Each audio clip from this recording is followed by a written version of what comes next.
always thought off-road rallies were intended for macho men with enormous biceps and experience to match. Definitely not my sort of territory. But the Four Paws rally in the gentle landscape of the Forest of Ay near Dumfries was designed to be different. Anyone could have a go, which is why they sent me. The assembled machinery looked pretty tough and purposeful, but the one they'd found me had a distinctly weathered look. I promised you, but I think for the first time round, it'll do your job. Yeah, you just don't trust me with a new one, that's it, isn't it? Well, yes, that's correct. Well, I better show you.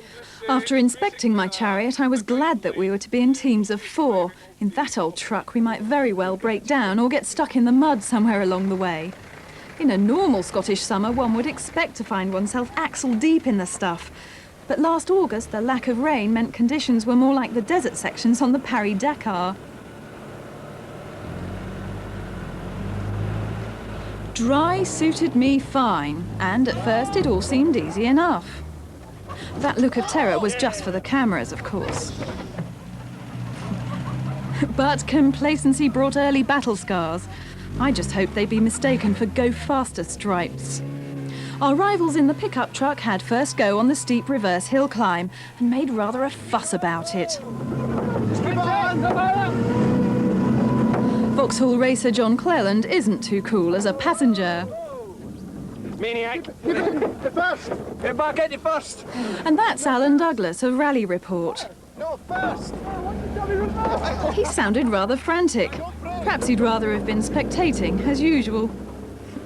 I was feeling quite at home in my dear old Land Rover by now, aided, I must confess, by the discovery that my co-driver had a few tips up his sleeve about driving with diff lock and low-ratio gears. If you haven't done it before, keeping your feet off everything coming downhill is quite daunting at first. But no problems this time, it was a breeze.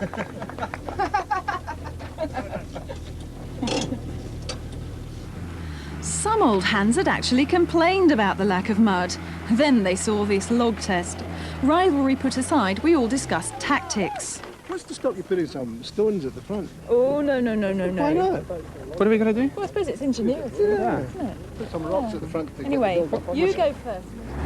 Steve Ovett and Murray Grierson in their Toyota had no problems. With ground clearance like that, it was easy.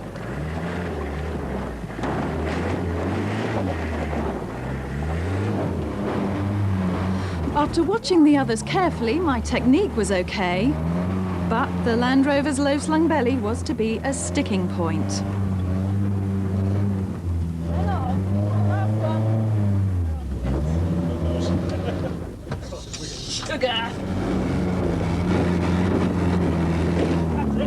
I had mixed feelings about that push.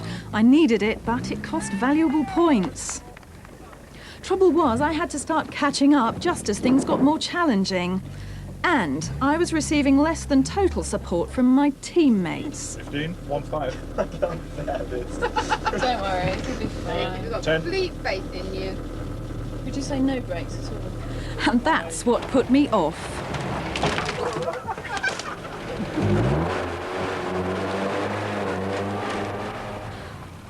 At least that's my excuse, and I'm sticking to it. Yeah, let it go in the rocks, let it go in the rocks. That's all right. What a disaster. I tore up my scorecard at this point, which was actually rather liberating, and concentrated instead on enjoying the driving and the terrain, especially those long woodland paths and the almost dry riverbeds. Did I say dry? Not happy with just finding water at last, the organisers felt the need to add extra obstacles too.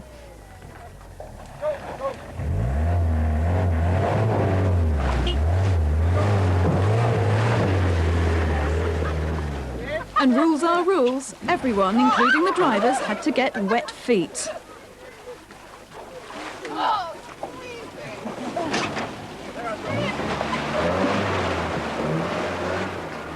But how's that for style?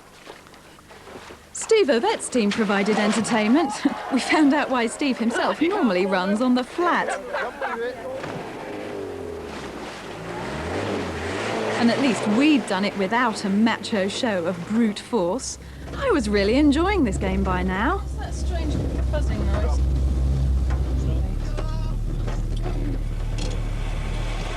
I'd spoken too soon. The heart of my poor, faithful workhorse had died.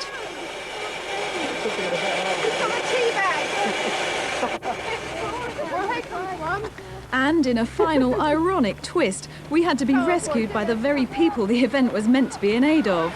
The Canine Defence League.